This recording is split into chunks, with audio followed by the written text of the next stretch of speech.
waking up next to a stranger, who turns out to be my husband's brother, the ruthless tycoon Damon Sterling. My husband stole my music and killed my parents. I plan to use Damon for revenge and walk away clean, but he suffers from a sensory disorder, and I am his only anchor. He used me as his cure. I used him as my weapon. The night I reclaimed my glory on stage, I realized neither of us was walking away. This ISN, just revenge. This is a duet of darkness and healing. I let out a huge sigh of relief and gently told myself, this is just a transaction. A clean transaction. No emotions, no entanglement. The man on the bed opened his eyes. He had been pretending to sleep. The man lying on the bed was Damon Sterling, Julian's older brother, the true master of the Sterling business empire. Damon sat up, picked up the cash, and smirked. $300. She dared to treat me like a gigolo? Damon picked up the phone and dialed an internal line. Scott, there was a woman in my room. She just left. Check the lobby cameras. Find her. Damon hung up the phone, looked at the cash in his hand, and his smile turned dangerous. I'm going to make that woman know she's playing with fire. I fled back home. Julian's home. Sterling Manor. My husband Julian walked into the bedroom. He looked terrible, hungover, anxious. Mother wants us in the Hamptons tonight. Damon is back. Damon Sterling? Your older brother? Yeah, that monster. Remember, don't speak to him, don't touch him. He's sick in the head.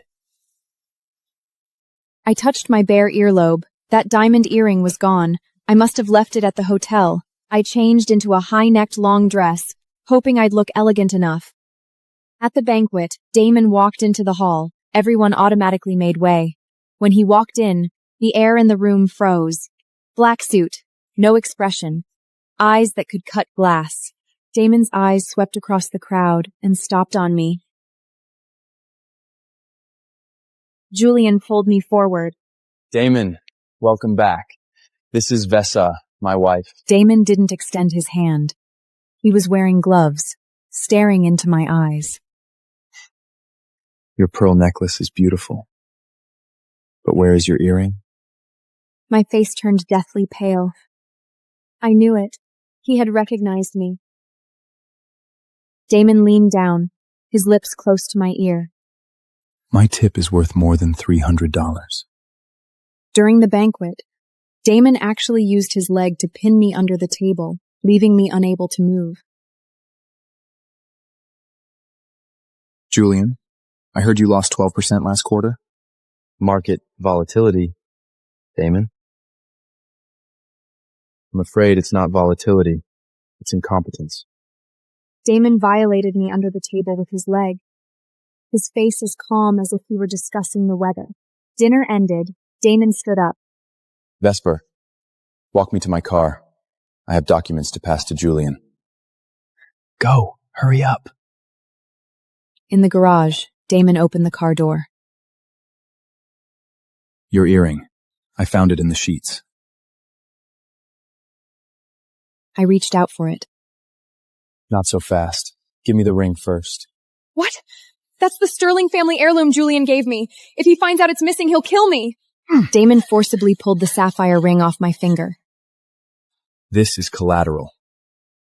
Vesper, go get your divorce now. Otherwise, you will live a fate worse than death. What? You want me to get a divorce? I was very angry, furiously interrogating Damon. What gives you the right to tell me to get a divorce? Just because I slept with you? Without a word of explanation, Damon closed the car door and drove off, left me behind in a cloud of exhaust. The next day, a phone call came. Damon's assistant. Miss Vesper, Mr. Sterling requires you to be present in person. This is the necessary security procedure for the Sterling family heirloom. What?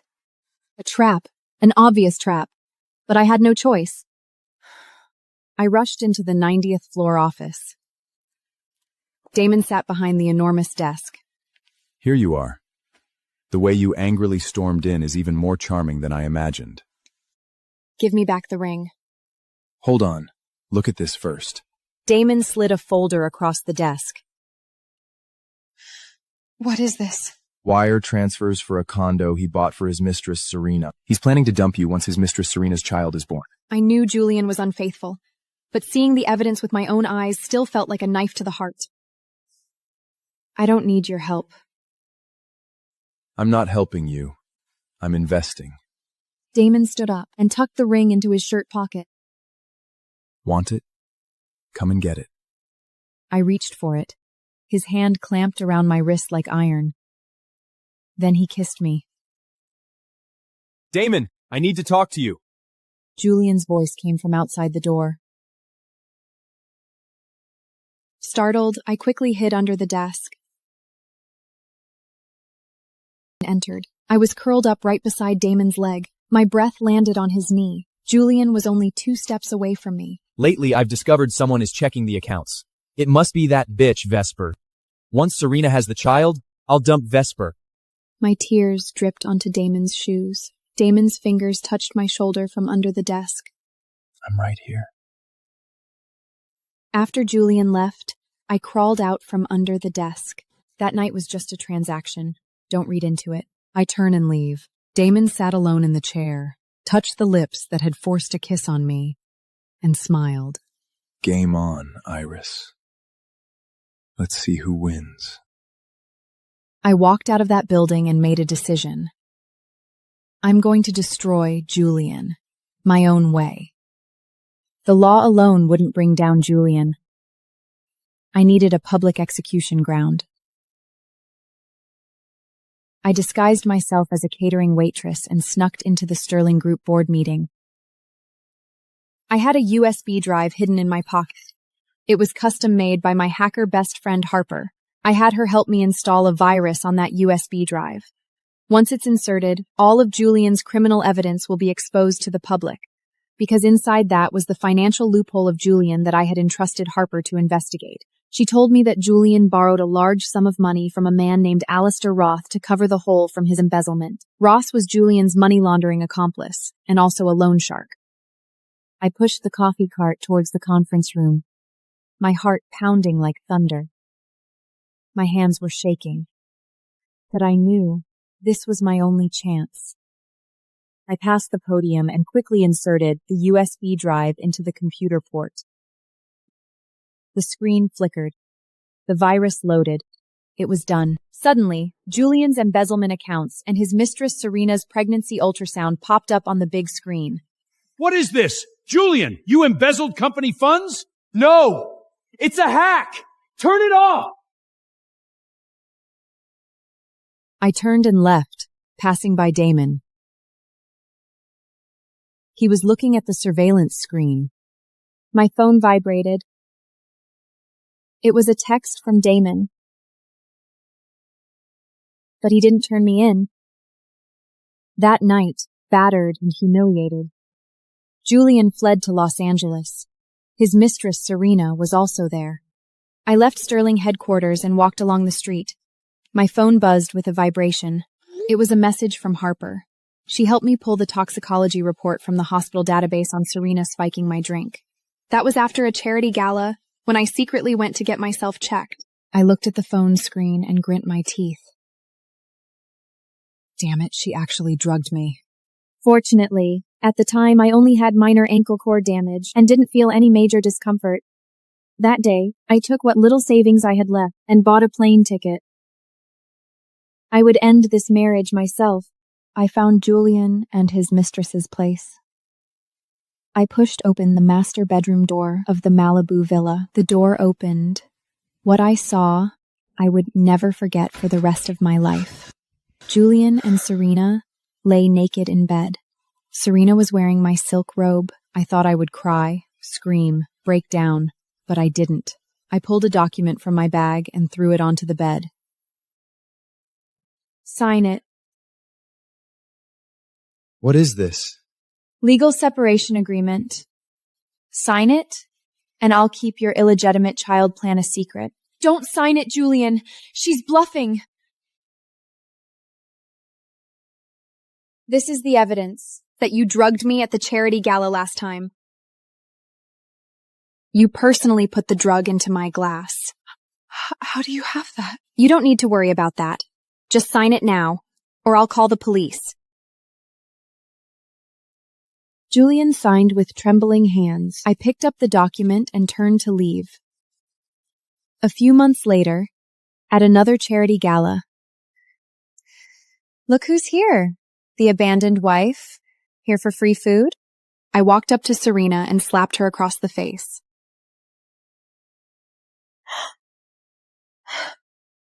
That slap is payback. The whole room fell dead silent. I leaned down and whispered in Serena's ear. I still have the evidence you drugged me. How many years do you think you'll get if I give it to the police? I turned and left. In the VIP box, Damon witnessed everything. Scott, she's declaring war. I like it. Under the name Iris, I sent a song to the producers of Damon's film. The name of that song was Edge of the Galaxy. Damon finished listening to this song in the conference room. He suddenly stood up. Who wrote this? Anonymous submission. Signed Iris. Probably some reclusive old composer. No, it's her. Vesper. I recognize her melody, the tune she secretly played on the manor piano. A few days later, I received an invitation from the Sterling Concert Hall. My piece, Edge of the Galaxy, had been shortlisted for the showcase. On the eve of the showcase, Damon asked to meet me at a cafe to discuss the final details. I had just sat down when I saw Serena walking towards me with a matcha latte. She pretended to trip, splashing the entire cup of green liquid into my face. Oops! Damon lunged forward, blocking with his back. The matcha splattered all over his suit. Damon! I didn't mean it! Damon trembled all over, his face pale. The wet clothes clung to his skin, triggering his sensory overload. I pressed my hand against his chest. Through his shirt, I could feel his heart racing like it was about to explode. Breathe. Follow me. In. Out. Damon's eyes slowly focused. He miraculously calmed down. Damon pulled me into his car. Inside the car, Damon tore at his soaked shirt. Help me. Take it off. It's touching my skin. Like fire. I helped him take off his shirt. Then I saw the old scar on his shoulder. Does it hurt? Not anymore. Damon took me to his home. He had a fever, and he passed out. I snuck a look at his nightstand. There was a blue pill bottle. The label had been torn off.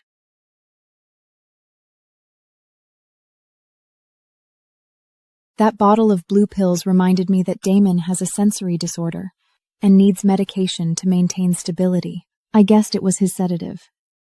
Julian's office. He signed a check for $500,000 to buy a rejected song by Iris. Serena has a new song. She'll definitely make a comeback. He didn't know that the vocal range of this song far exceeded Serena's damaged vocal cords. This was the trap I prepared for him. Recording studio. Serena attempted to hit the high note. Her vocal cords tore. Serena, your vocal cords are bleeding. Call an ambulance. I got the news. Serena's career was over. Julian's last cash cow had collapsed. Before the exhibition started, Damon sent someone to deliver a box to me.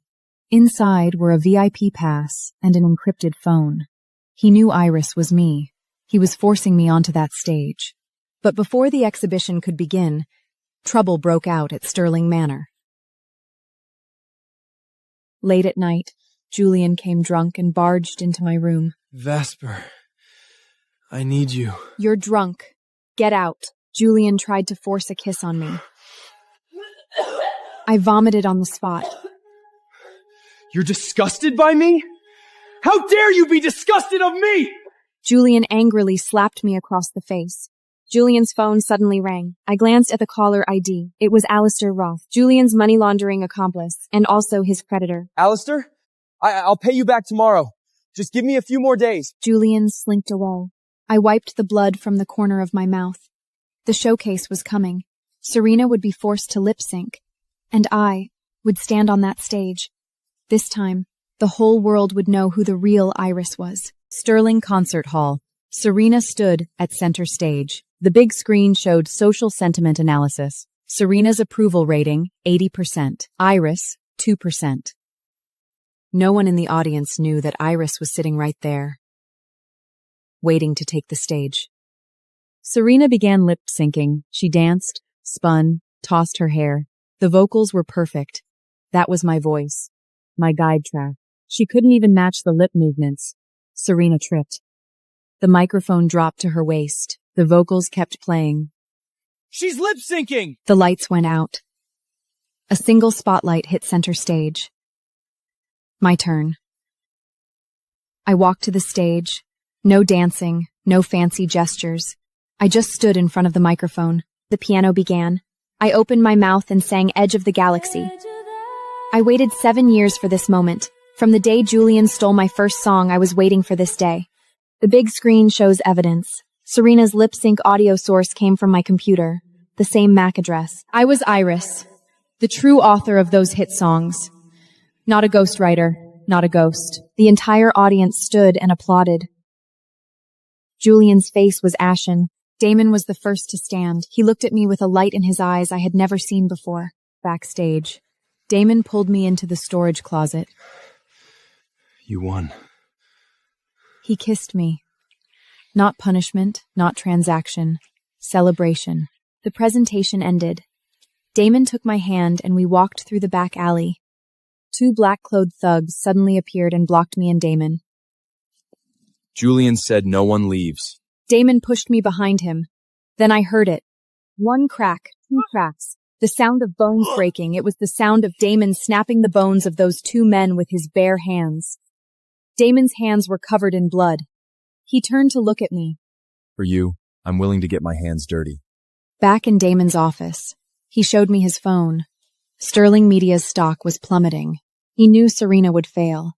He shorted his own company's stock in advance, making hundreds of millions. You used me? You treated my talent as a tool for short selling? I'm an investor. You're an asset. In that moment, he was no different from Julian. One imprisoned me with marriage, the other exploited me with capital. I slammed the door and left, went to a bar alone to drink. I had an allergic reaction. The glass wasn't clean. Residual fruit juice made it hard to breathe. I collapsed by the bar.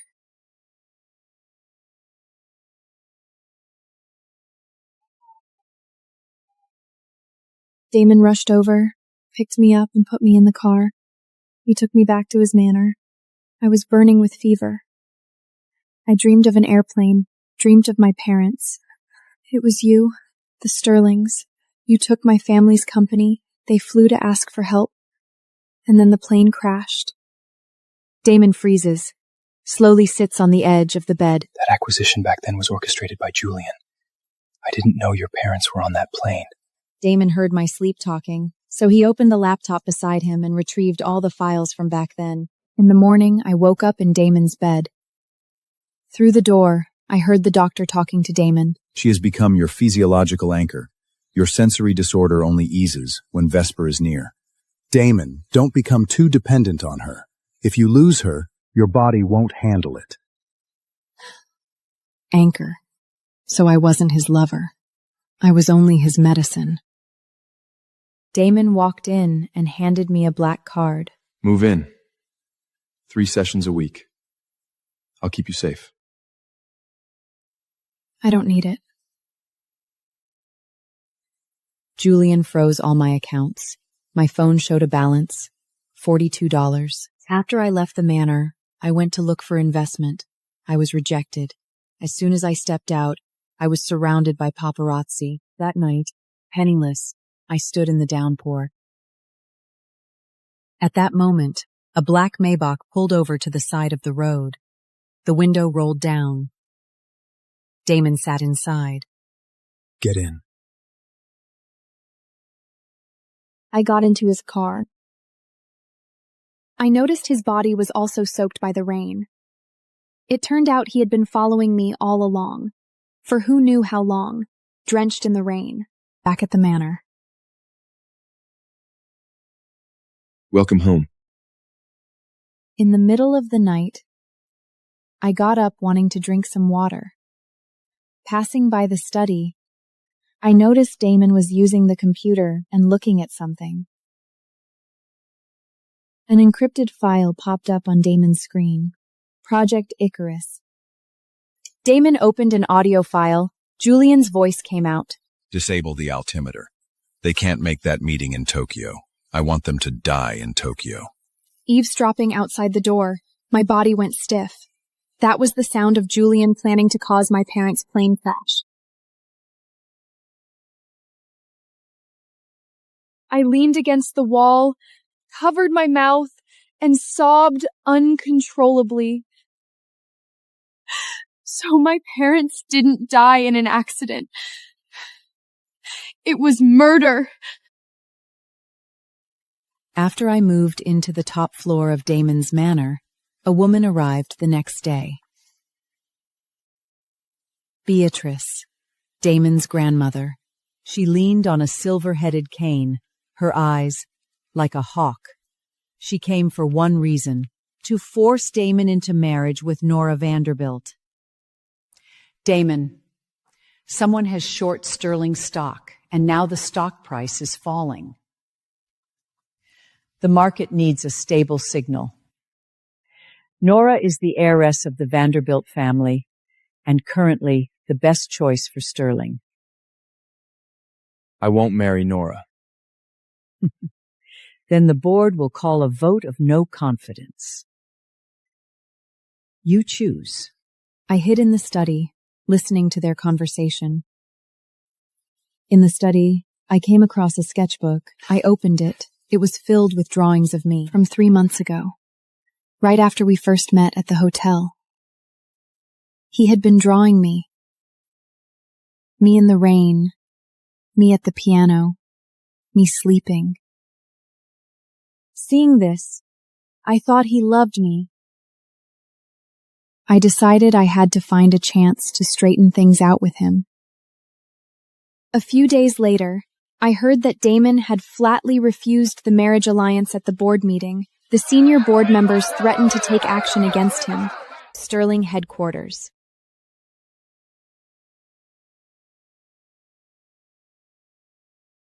I pushed the door open and entered. The office was empty. The sound of water came from the bathroom.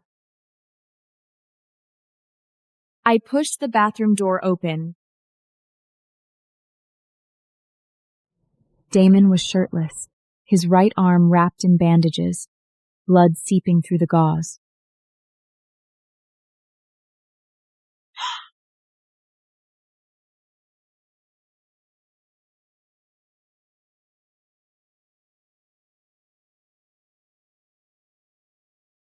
Whose blood? Damon looked back at me, his eyes weary. He told me to wait outside.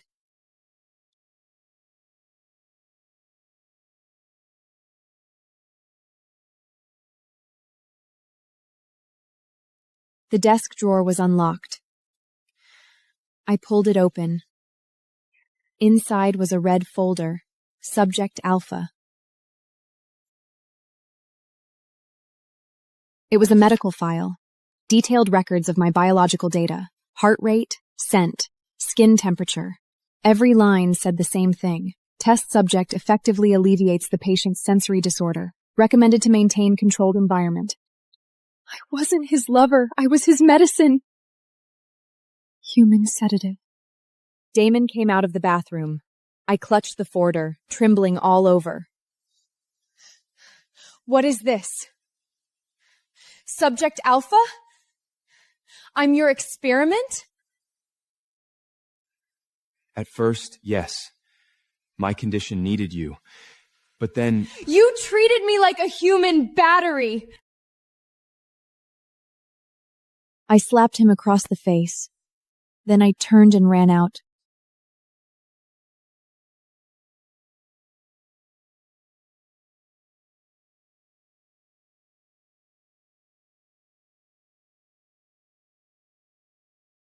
Damon chased to the garage, but the taxi had already driven away. Spencer, trace her phone. Now! Spencer is Damon's head of security, and also his personal assistant. Damon sat in the car, watching the blinking red dot on the screen. Damon chased after me to the foot of my apartment building. He didn't go up. For the first time, he felt helpless. Damon's phone rang. It was Beatrice's calling. Let her go. You need Nora. Don't forget who you are. Damon hung up. He didn't want to listen.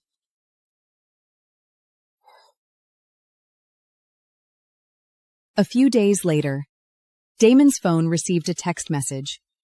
The message said, Vesper is at a nightclub, grinding on a man. Attached was a video. I was at a nightclub. Beside me was a male escort named Leo. My best friend Harper, who came with me, introduced him. Leo and I were dancing intimately, face to face. I did this on purpose to annoy Damon. His sensory disorder made him fear this kind of place the most, but he still barged in. His face was deathly pale, his whole body trembling, barely holding on without passing out. Damon walked up to Leo, his eyes murderous. Get lost. Or I'll ruin you. Leo ran away. I picked up my glass and splashed the entire drink in Damon's face. Don't touch me. Damon trembled all over, the soaked shirt clinging to his skin like fire. I turned and ran into the restroom. Damon chased after me into the restroom and locked the door. Blood filled my mouth.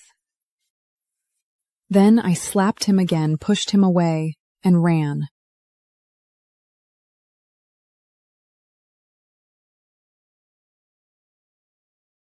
Damon ran into the lobby. His friend Carter stopped him. She's a person, not your project. Stop chasing her. A bout of menstrual cramps hit me, and I bent over. Harper helped me into the car. Damon chased after me and stood in the rain. Blood at the corner of his mouth. Rain mixing with blood streaming down his face. Damon returned to the nightclub, his body drenched. Pull all the club's surveillance footage. Find whoever took her photo. Buy out every single picture. Not one leaves. Apartment room. I had just sat down when the door was kicked open. 2 men in black burst in. 2 men burst into the apartment room. They were sent by Julian. He knew I was here. I pressed the emergency panic button on my phone. That was the shortcut Damon had set. Harper ran in from the hallway, smacking one of the men's heads with a shopping bag. The second man punched me in the face. I fell to the ground. Urgent footsteps sounded outside. Damon's security team stormed in. The 2 men were pinned down. Handcuffs clicked shut. Damon burst into the room, drenched from head to toe. When he saw the blood at the corner of my mouth, his pupils constricted. Did I ever say not to leave my sight? He picked me up. I struggled, but he held me tighter. Let me go! I'm not going back to you! You don't have a choice. I was stuffed into the car by him, the doors locked. I collapsed in the back seat, menstrual cramps and fury surging together. The penthouse. Damon put me on the bed. I curled up in the corner. You can't control me. I'm not your experiment. Those 2 men today. If I hadn't arrived, did you think about the consequences? I stopped talking. I knew that the men Julian sent wouldn't just beat me up. I was saving you. From now on, you live here. No leaving. No turning off your phone. And no seeing Harper. This is imprisonment! This is protection. I've already called the police. Julian hired thugs to attack you, and with the evidence from your USB drive, that's enough to arrest him. The next day, the news was everywhere. Julian Sterling arrested for embezzlement and conspiracy to commit assault. I watched them put him in a police car. I stood by the window. Damon hugged me from behind. Will he really go to prison? The evidence is solid. He's not getting out. The manor door burst open again. A woman I had never seen before rushed in. Her name was Gianna Gray, Damon's former AI engineer. She had been obsessed with him for years, mad to the bone. Vesper! Damon will never love you! He only loves the mother inside the machine. That woman he will never see again! I froze. A mother inside a machine? Damon is creating an AI replica of his mother? Security! Take her away! Let me go! Let me go! Gianna was dragged away. Damon stood there, not daring to look me in the eyes. Take me to see it. The 5th basement floor, Sterling Group's laboratory.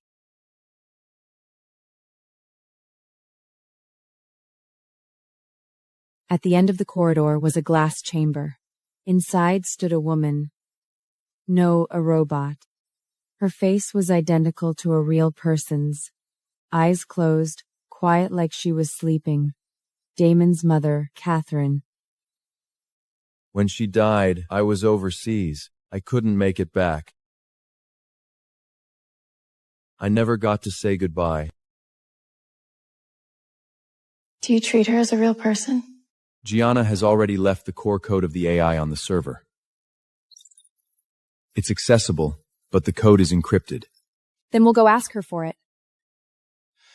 She had a mental breakdown. I had her sent to a mental hospital.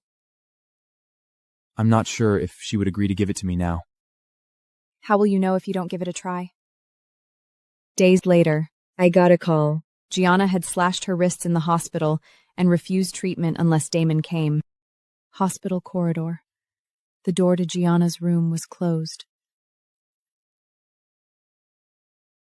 Damon stood outside, not going in.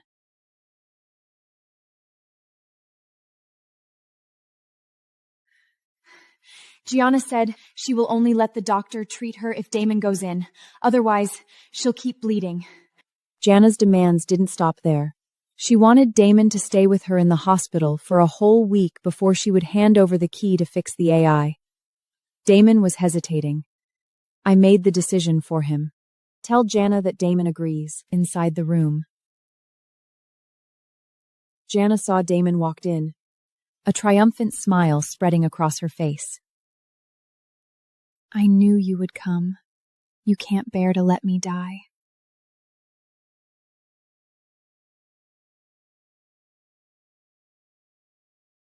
I returned to the top floor of the manor alone. Damon had already transferred the AI code that Gianna left behind to me. The decryption key is hidden in Catherine's audio diary. 76 hours of audio need to be restored sentence by sentence.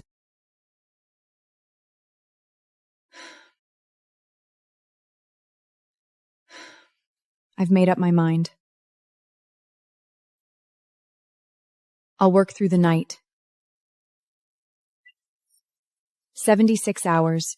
Even without sleep, I'll get it done. 76 hours of audio. I restored it sentence by sentence. In Catherine's final recordings, I found a will she made before she died. Damon, if you find true love, tell her, don't stay for me. Go live your own life. I wept. Even at death's door, Catherine was thinking of her son. A week later, Damon returned. I handed the restored AI to Damon.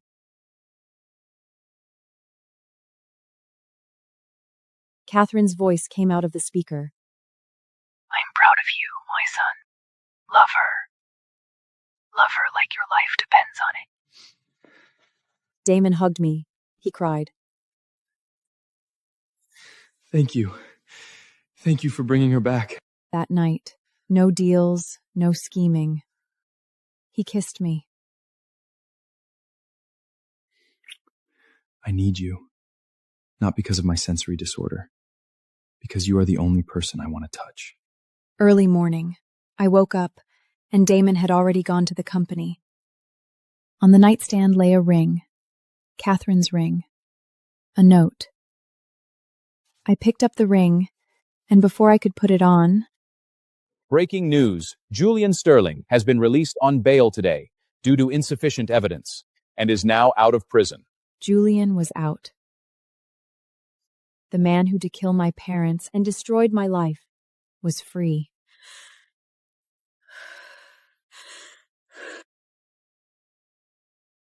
Julian held a press conference. He stood in front of the cameras, the picture of innocence. Vester Vance fabricated evidence to frame me. She is mentally ill. Don't believe her.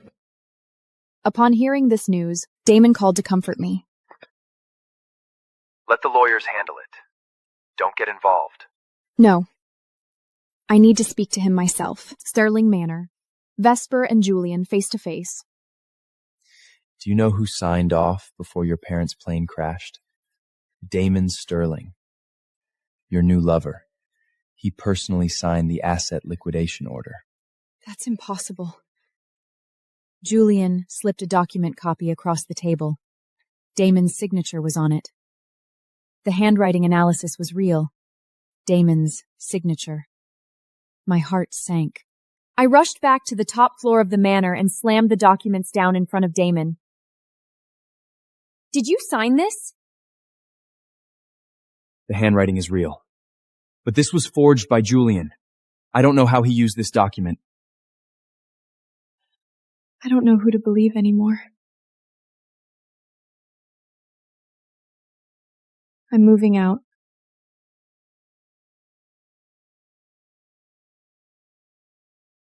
I packed my bags and left the manor.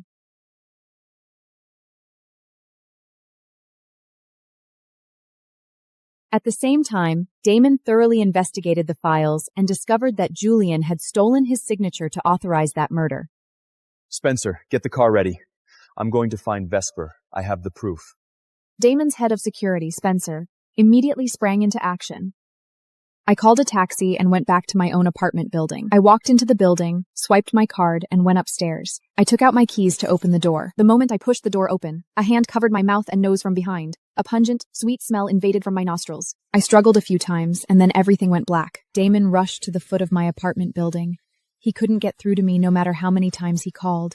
He rushed upstairs. The door was open. Inside was completely empty. On the floor lay my phone, its screen shattered, and one of the shoes I often wore. Spencer, pull the building security footage. She's been taken.